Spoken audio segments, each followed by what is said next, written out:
Kumagawa Misogi is a loser. He is defined by the action of losing. He embraces the idea of losing and makes it part of his identity. But only through, who would have guessed it, losing, did Kumagawa understand the true meaning of being a loser and grew not to be a sore loser, but a good loser. If you find yourself entertained at any point during the video, then consider liking, subscribing and ringing the bell, as I cannot explain to you how much such a small action can do for this channel. Also, if you want to support me further, my book Gang Fluid Justice is available on Amazon.com. Anyway, on with the video.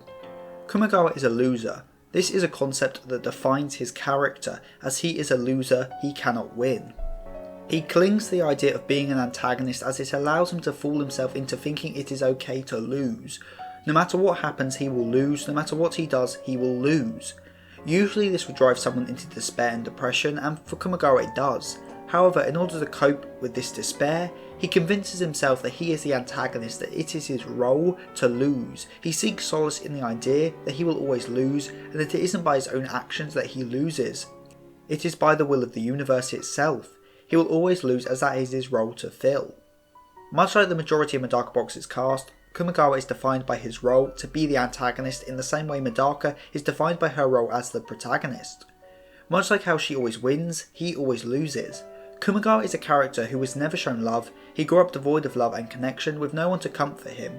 On the flip side, Medaka grew up with a somewhat loving family, with all manner of people, stimulus and wealth around her. In a way, she was born into a winning family, a family who had won in life, as shown by their wealth and status. Kumagawa though was born with little money and a low status family. He was a loser from the start. However, unlike Miyakonjo, who started at the bottom and rose up to be a king, Kumagawa had no delusions about his position as a loser. He wouldn't have victory ripped away from him in the last second like Miyakonjo, as he knew he was a loser to start with. A quick tangent I want to tread relates to Kumagawa's introduction to the series and his contrast to Miyakonjo. Let's set the scene. It is the end of the 13-party arc, Miyakonjo has been defeated and all seems well. But then, surprise, the +6 has been brutally skewered by screws and we meet Kumagawa. Now, apart from being a balling character introduction, this scene also shows the difference between Kumagawa and Miyakonjo. Miyakonjo is tall and powerful, he has the golden hair of a king, his clothes cannot contain his power flowing in the wind, and he looks down on everyone with his power that can literally make people kneel before him. He doesn't need to use violence to make people submit, he can use his mere presence. Kumagawa though is the complete opposite. He is short and unimposing, his hair is jet black like darkness, his clothes are rigid and fixed, which is also in contrast to Medaka's uniform, and he doesn't make people bow to him, he brutally impales them using violence. Kumagawa doesn't present himself as anyone out of the ordinary, as a king who stands above others. He presents himself as a normal guy who loses to others. He doesn't make others bow to him, as he lives in a world of despair, he makes people suffer. He isn't disillusioned like Miyakonjo, he knows his place is to lose. There isn't a break between the 13-party arc and the Kumagawa incident arc, we are thrown right in. Kumagawa rocks up and completely contradicts everything about Miyakonjo. He takes away all the significance of the 13-party arc by completely contradicting it and showing, hey, this is a real antagonist and this is a real arc. As Miyakonjo was disillusioned, and through this disillusionment, he was defeated. However, Kumagawa has no disillusions, he is fully aware of his place as a loser. Kumagawa makes people suffer as he knows what it feels like to lose and to suffer. He has suffered all his life, and he blames the world for it. He may believe he is destined to be a loser and an antagonist, but this is the fault of the world. The reason he uses screws as a weapon is because he is literally telling people and the world to screw off. Kumagawa is a minus, therefore he possesses a supernatural ability born due to his own despair and his own trauma. Abnormalities are your nature, things born from your own self, but minuses are your nurture. They affect not one's body but the environment. They can defy logic and physics, as they are not natural, they are nurture. Kumagawa in particular becomes a minus due to the despair he felt due to his environment. He lived a sad life and so developed a minus in order to cope with such sadness. The power to make reality fiction, all fiction. All fiction is not only ridiculously OP, but is ridiculously telling of Kumagawa's ideology and his personal struggles. He erases his problems, that is what this power represents. He always loses, but he doesn't understand why. He makes all his problems fiction so he doesn't have to deal with reality. His power is a coping mechanism to dealing with being a loser. Just like how he sees himself as an antagonist to deal with his losses, he uses all fiction to erase those things that led to loss. He prevents himself from growing or understanding why he is losing, as he keeps making things fiction. With all fiction, even if he dies, he will come back. His death will become fiction, which is very symbolic of his nature as a loser, to always lose but keep coming back. However, due to all fiction, he comes back good as new. He doesn't learn from mistakes, as he isn't getting back up at all. He's just erasing the struggle and starting fresh. Growth cannot occur without hardship. And then there is Bookmaker. If all fiction shows his desire to escape reality and his issues, then Bookmaker shows his desire to screw others and embrace the life of a loser. By impaling someone with a screw, he can make them the same as him, as weak and as much of a loser as him. He can physically force his despair onto others and show them what it means to be a loser. He can drag them down to his level. In a way, this may be Kumagawa reaching out for help. By making Medaka feel the same as him, he can finally allow her to relate to him and finally try to save him properly.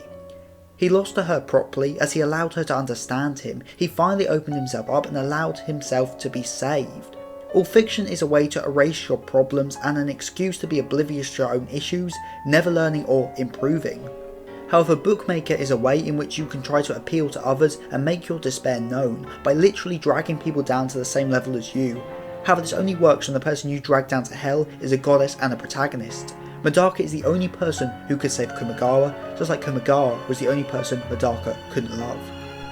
He erased his issues and accepted he was a loser. He had no disillusions about being a winner. He accepted he was a loser and used his power to erase those issues that led to him being a loser to begin with. As although Kumagawa may have had no disillusions about being a born loser, he did not really understand what it meant to be a loser. A loser has to struggle and pull themselves back up. They get stronger every time they lose and gain a new perspective every time as well, something a winner will never experience. When he loses to Medaka, he loses in the proper way. He couldn't win in the proper way, but at least for once he could lose properly. He learned to care for others, to value others, gaining a proper connection with the other minuses. He realised that being a loser doesn't mean you have to cut yourself off from others. A loser can still be friends with a winner. After being defeated by Medaka and asked to join the student council, Kumagawa changes. He begins to understand that being a loser doesn't mean you have no worth, or that you have to take it out on the world. He learns to care for others, he gains the connection that he never had before, and is strengthened by it. He learns to have fun, to have friends, as being a loser doesn't mean you have to despair. He acts as somewhat of a mentor to the candidate student council. Yeah, he berates and insults them, but he also leads them away from taking the same path as him. He helps them to not become like him. He helps them not to become sad and despaired due to being losers.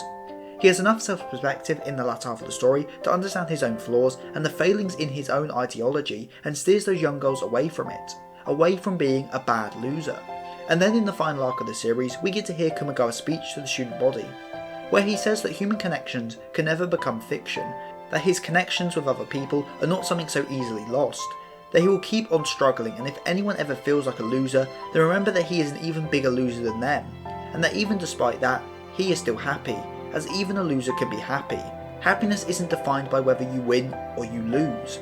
And then when Medaka returns, Kumagawa says that he finally won. The good loser for the first time ever became a winner, and Medaka for the first time loses. It is a perfect send-off to the former president and vice president as they graduate Suso Academy. And I think the perfect encapsulation of his development throughout the series comes in the form of his message to Medaka in the 100 Flower Run, revealed on the very last page of the entire manga. These 4 years have been fun, bye bye. And I don't think any more really needs to be said. Comment of the week comes from Dixie Normus, and I must say you have great tastes if Sengoku is your favourite character in fiction.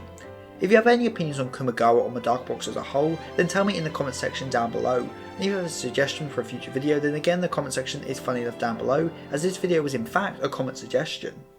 Also don't forget to check out my Twitter at SethTheSin for channel updates and just general chatter, and my DMs are always open if you want to chat to me directly. Or check out my Instagram at SethTheSin_cosplay to see my cosplays or random anime merchandise. Also, as said before, my book Gang Fluid Justice is available on Amazon.com, so why not check it out? So with all that said and done, I have been Seth the Sin, the Deadly Sin of Geek, and I am signing out. Stay safe, everyone.